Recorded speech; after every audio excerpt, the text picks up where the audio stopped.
송아 송생과학입니다. 오늘은 원소기호에 대해 배워보도록 하겠습니다. 주기율표도 간단히 소개하는 시간을 가져보겠습니다. 저번 시간에는 우리는 분자에 대해 배웠습니다. 분자는 독립된 입자로 존재하여 물질의 성질을 나타내는 가장 작은 입자를 말합니다. 입자의 배열이 달라지더라도 입자 그 자체가 변하지 않으면 성질이 변하지 않는 것입니다. 같은 종류의 원자로 이루어져 있어도 분자를 이루는 원자수나 배열이 다르면 서로 다른 물질입니다. 수소 분자는 수소 원자 2개로 이루어져 있고 질소 분자는 질소 원자 2개로 이루어져 있습니다. 질소 원자 1개랑 수소 원자 3개가 달라붙으면 암모니아라는 물질이 된다는 거죠. 전혀 성질이 다른 새로운 물질이 만들어지는 것입니다. 송생과학 옆에 나타나져 있는 이 기호는 유튜브라는 마크입니다. 인스타에서는 하트도 쓰기도 하고 페이스북이나 유튜브에서는 좋아요를 누를 수 있기도 하죠. 옆에 있는 표지판을 보면은 이 표지판을 보고 어떤 상황인지 모르는 사람이 봐도 쉽게 유추를 할 수 있다는 겁니다. 생활에서 기호를 사용하는 까닭은 무엇일까요? 기호를 사용하면 복잡한 것을 간단하게 나타낼 수도 있고 사용하는 언어가 다를 때에도 뜻을 쉽게 전달할 수 있어서 편리하기 때문입니다. 원소도 이렇게 쉽고 편리하게 나타낼 수 있는 기호가 존재한다고 합니다. 같이 한번 배워보도록 하겠습니다. 오늘의 학습 목표는 원소와 분자를 원소 기호로 나타낼 수 있다입니다. 자, 오늘도 즐거운 과학의 세계에 빠져보겠습니다. 원소 기호는 원소를 표현할 때 사용하는 약속된 기호입니다.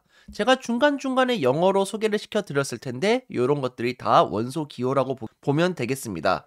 생활에서 여러가지 기호를 정하여 편리하게 사용하는 것처럼 원소도 기호를 사용하여 나타내면 편리하다는 것입니다.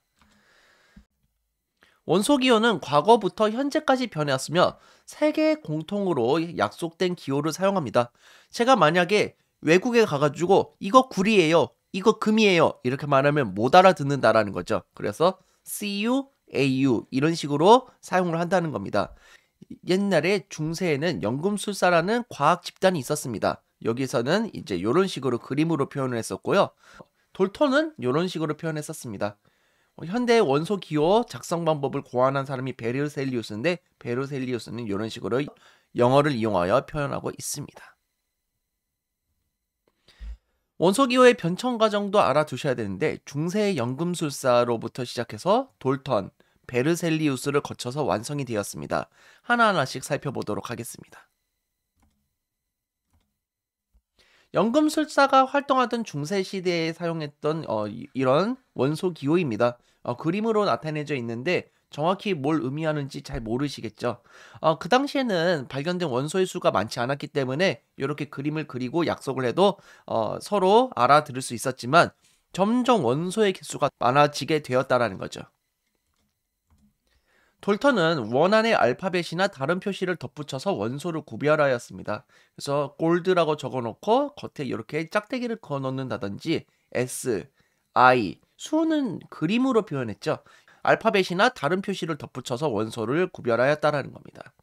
그런데 이렇게 그리는 과정을 118가지 원소를 다 이렇게 표현하는 게 사실상 불가능하죠. 그래서 베르셀리우스라는 과학자가 라틴어나 영어, 그리스어 등을 통해서 이제 몇 글자씩 따와서 만들었는데 이게 현대의 원소 기호로 통용이 되고 있습니다. 그러면 이런 원소 기호를 어떻게 표현을 할 수가 있을까요? 첫 번째로 원소 이름의 첫 글자를 대문자로 나타내는 겁니다. 그래서 여기 카르보늄이라는 게 있습니다. 이게 바로 라틴어로 되어 있는 건데 맨 앞 글자를 따가지고 C라고 표시하는 겁니다. 첫 글자는 대문자로 표시를 해야 된다는 거죠. 질소도 한번 볼까요? 질소 같은 경우는 그리스어에서 따왔죠. 나이트로젠 이렇게 쓰고 있는데 여기에 맨 앞 글자에 대문자를 따서 N이라고 표시를 해주고 있습니다. N이라고 하면은 질소라고 할 수 있는 거죠. 그런데 첫 글자가 같을 때는 중간 글자를 택해서 첫 글자 다음에 소문자로 나타내야 됩니다. 무슨 말이냐면은 탄소는 C로 시작하는데 구리도 C로 시작하고 염소도 C로 시작하고 뭐 칼슘도 C로 시작합니다. 이런 식으로 C로 시작하는 걸로만 두게 되면은 이 네 가지 원소를 구별할 수가 없겠죠. 그렇기 때문에 두 번째 글자를 서로 다른 소문자로 표시를 해줘야 되는 겁니다. 예를 들어서 염소 같은 경우는 라틴어로 플로륨이라고 읽습니다. 그런데 이 라틴어에서 첫 번째 글자는 대문자로 쓰지만 뭐 요 안에서 소문자를 다른 원소와 겹치지 않는 걸 골라서 쓰는 겁니다. 그래서 특별한 규칙은 없고 두 번째 글자는 이 뒤에 있는 글자 중에서 골라서 쓰는 겁니다. 그래서 CL이라고 하면은 염소라고 하면 되겠습니다. 자, 그러면은 다른 것도 예를 들어볼까요? H로 시작하는 것만 비교를 좀 해보도록 할 텐데, 수소 같은 경우는 영어에서 따왔습니다. 하이드로젠 이렇게 쓰고 있죠. 그리고 헬륨은 헬리어스.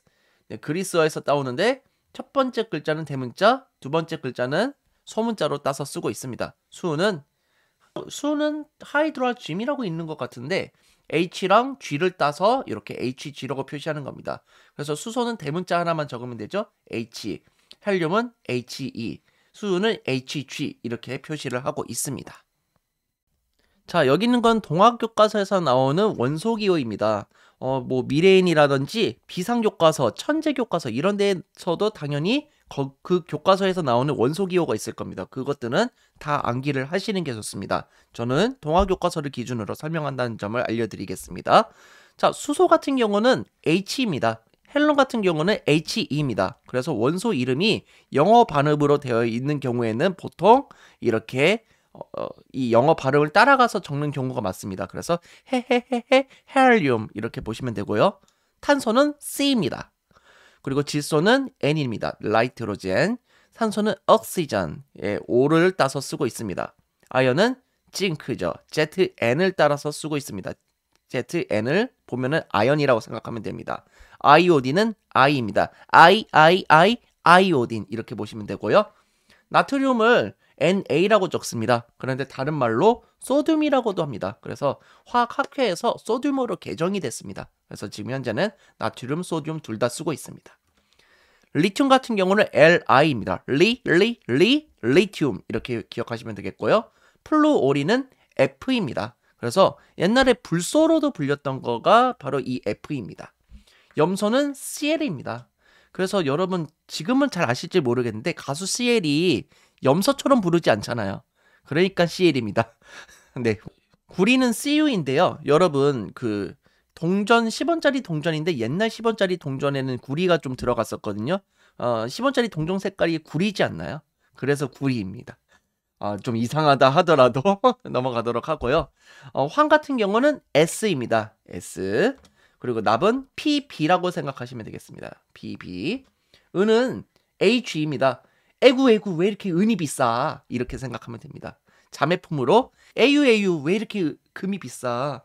이렇게 생각하시면 되겠습니다. 이런 식으로라도 외우셔야 됩니다. 철은 FE입니다. FE. 그래서 우리 철분이 많이 필요할 때 그 FE가 이거라고 생각하시면 되겠습니다. 칼슘 같은 경우는 CA입니다. 그래서 여러분이 나중에 칼륨하고 되게 많이 헷갈려 하시는데 칼슘은 CA입니다. 우유에 이게 칼슘이 많이 들어있다. 이런 말을 들어보신 적 있을 겁니다. 칼륨은 K입니다. 최근에 포타슘으로 이제 개정이 되었는데 둘 다 사용을 하고 있습니다. 그래서 칼슘 같은 경우는 주황색이 불꽃 반응 색이지만 칼륨 같은 경우는 보라색이 불꽃 반응 색이다. 이것도 같이 기억해 두시면 좋겠습니다. 알루미늄은 AL입니다. 여러분 요거트 뚜껑 같은 거 핥으면은 되게 알싸 맛이 나죠. 알루미늄 이렇게 생각하시면 되겠습니다. E는 P입니다. 그래서 여러분 주차 공간 없는데 주차를 하려고 하는데 다른 사람이 주차 공간 뺏어버리면 짜증나죠? 그래도 싸우면 안 되고 참아야 됩니다. 참은 일자를 새겨야 됩니다. 그래서 인 이렇게 인은 P 이렇게 기억하시면 되겠습니다. 네, 자괴감이 드는데 계속 가보도록 할게요. 망가니즘은 MN 이렇게 보시면 되겠습니다. 그러면 이제 다시 한번 정답을 한번 맞춰볼게요. 거꾸로 보겠습니다. 망가니즘은 MN이죠.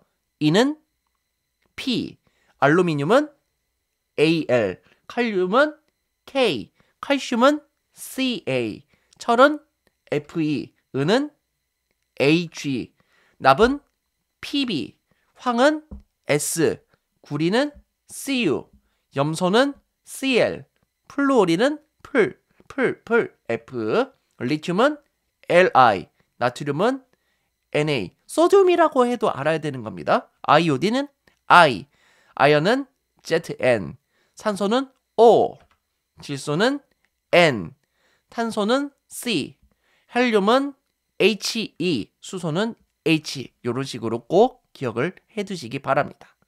자, 그러면 제가 뭐 주기율표를 다 가르쳐 드리진 않을 거고요. 그냥 간단하게만 좀 소개를 시켜 드리는데, 사실 주기율표에 있는 원소 기호도 외워두면 좋거든요. 학교에 따라서 이걸 시험 문제로 내는 학교도 많고요. 그래서 제가 주기율표를 1번부터 20번까지는 좀 간단하게 소개시켜 드리고자 합니다. 자, 우선은 옛날에 멘델레예프라는 과학자가요, 원자량 순서대로 요 원소 기호를 배열을 했습니다.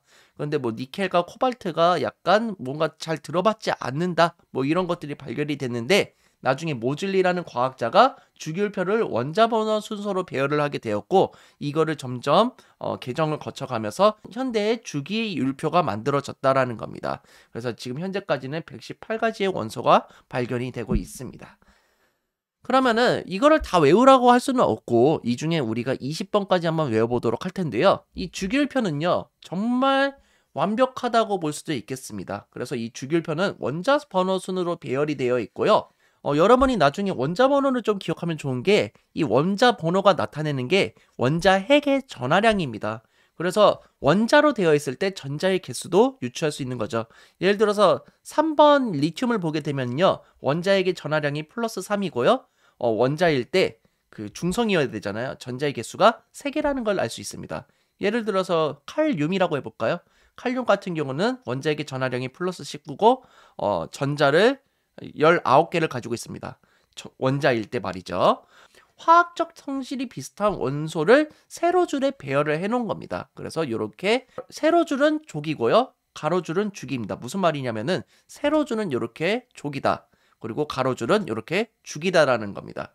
그래서 족은 뭐냐면은 화학적 성질이 비슷한 원소를 이렇게 세로줄로 배열을 하고 있는 겁니다. 그래서 리튬, 나트륨, 칼륨이 좀 비슷한 성질이 있고요. 베릴륨, 마그네슘, 칼슘이 비슷한 성질이 있습니다. 플루오린, 염소, 브로민, 아이오딘 이런 게 또 비슷한 성질이 있는 거고, 헬륨, 네온, 아르곤, 클립톤 이런 것들이 또 비슷한 성질이 있는 겁니다.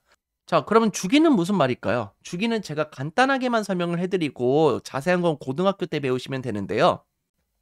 자, 우리가 중학교 수준에서는 러더퍼드의 원자 모형을 배우고 있습니다. 원자의 중심에는 원자핵이 있고 주변에 전자가 돌고 있는 모형으로 배우고 있죠. 근데 고등학교로 가게 되면요, 보의 원자 모형을 배우게 됩니다. 그래서 전자는 원자핵 주위에 특정한 에너지를 갖는 궤도에서만 돌고 있다는 말이에요. 좀 쉽게 얘기하면은 주기의 숫자가 늘어날수록 이 껍질의 개수가 늘어난다고 보시면 되겠습니다. 따라서 1주기면은 껍질이 1개고, 2주기면은 껍질이 2줄이 있는 거고, 3주기면은 껍질이 3줄이 있는 거고, 이제 4주기면 껍질이 4줄이 있는 겁니다. 그래서 껍질의 개수가 늘어나면 늘어날수록 원자의 반지름이 늘어나겠죠. 그래서 이렇게 원자의 반지름이 늘어난 것을 확인할 수 있다는 겁니다. 그래서 주기율표가 원자의 반지름까지 예측할 수 있는 아주 중요한 정보를 제공해 주고 있다, 이렇게 생각하면 되겠습니다. 자, 그러면은 족에 대해서 한 번만 생각을 해볼 텐데, 일족 같은 경우는 알칼리 금속입니다. 수소를 제외하고 말이죠. 그래서 리튬, 나트륨, 칼륨 같은 게 있는데 은백색의 광택을 띠고 있습니다. 금속이고요. 열과 전기가 잘 통하고 금속이 칼로 썰 수 있을 만큼 매우 무릅니다. 그리고 산소와 물과 반응하는데 격렬히 반응해서 불이 붙거나 폭발하기도 합니다. 그리고 17족 같은 경우는 할로젠 원소인데 FCl-BrI 이렇게 있습니다. 이게 기체로 존재하는 경우에는 독성이 있고요, 독특한 색깔이 나타나기도 합니다. 그리고 수소와 되게 잘 반응한다, 이렇게 기억해 두시면 되겠고요. 18족 같은 경우는 여러분이 중학교 2학년에서도 잘 기억하셔야 되는데, He, 헬륨, Ne, 네온, Ar, 아르곤, 뭐 Kr, 크립톤 이런 게 있습니다. 그래서 이 헬륨, 네온, 아르곤은 특히 상온에서 기체입니다. 그래서 화학적으로 매우 안정하고 다른 물질과 반응하지 않습니다. 예를 들어서 헬륨 기체로 비행선 만들어서 올라갔는데 갑자기 위에서 불이 붙거나 그러면 안 되겠죠. 그래서 다른 물질이나 이제 그런 거에 잘 반응하지 않습니다. 그리고 가장 중요한 게 원자가 곧 분자입니다. 그래서 원자 하나로만 존재해도 분자가 되는데, 이런 걸 보고 우리가 단원자 분자, 일원자 분자라고 하는 것입니다. 그래서 이 18족 같은 비활성 기체를 꼭 잘 기억해 두시면 좋겠습니다. 자, 그러면 암기법을 한번 생각해 볼 텐데요. 여러분이 그 응답하라 1988에 나와 있는 그 노래를 조금 잘 기억하시면 도움이 될 것 같습니다. 한 3분만 들어도 여러분이 금방 외우시니까요. 잘 따라 하시면 좋은데, 원소 이름하고 원소 기호를 정확히 기억한 상태에서 듣고 외워야지 실수를 안 하실 거라는 점 기억해 두시면 되겠습니다. 자, 그러면 먼저 원소 이름부터 한번 보고 그 다음에 노래를 한번 불러보도록 할게요. 딱 한 번만 부를 겁니다. 1번은 이제 H 수소입니다. 2번은 HE 헬륨입니다. 3번은 Li 리튬입니다. 4번은 Be 베릴륨입니다. 5번은 B 붕소입니다. 6은 C 탄소입니다. 7은 N 질소입니다. 8은 O 산소입니다. 9는 F 플루오린입니다. 10번은 N이 네온입니다. 11번은 Na 나트륨 또는 소듐이라고 부릅니다. 그리고 12번은 Mg 마그네슘입니다. 13번은 Al 알루미늄입니다. 14번은 Si 규소입니다. 15번은 P 인입니다. 16번은 S 황입니다. 17번은 Cl 염소입니다. 18번은 Ar 아르곤입니다. 19번은 K 칼륨입니다. 포타슘이라고도 불립니다. 20번은 Ca 칼슘입니다. 자, 그럼 노래를 한번 같이 불러보면서 외워보도록 하겠습니다. 헬림의 풍탄지 상플레 라말 규인 황염 아르곤 칼륨 칼슘 풍탄 헬림의 풍탄지 상플레 라말 규인 황염 아르곤 칼륨 칼슘 풍탄 헬림의 풍탄지 상플레 라말 규인 황염 아르곤 칼륨 칼슘 풍탄 헬림의 풍탄지 상플레 라말 규인 황염 아르곤 칼륨 칼슘 풍탄 헬림의 풍탄지 상플레 라말 규인 황염 아르곤 칼륨 칼슘 풍탄 수, 헬리베, 풍탄질, 산플레, 나마알, 규인, 황염, 아르곤, 칼륨, 칼슘. 한 번 더. 수, 헬리베, 풍탄질, 산플레, 나마알, 규인, 황염, 아르곤, 칼륨, 칼슘. 앞글자로 따서 외우면 좀 쉽게 외울 수 있습니다. 같이 반복해서 노래를 부를 수 있게 위쪽에 카드를 걸어 놓도록 하겠습니다. 그러면은 마지막으로 원소 이름을 제가 랜덤하게 섞어놨습니다. 한번 풀어보도록 할 텐데 요렇게 순서로 갈게요. 수소는 H였죠.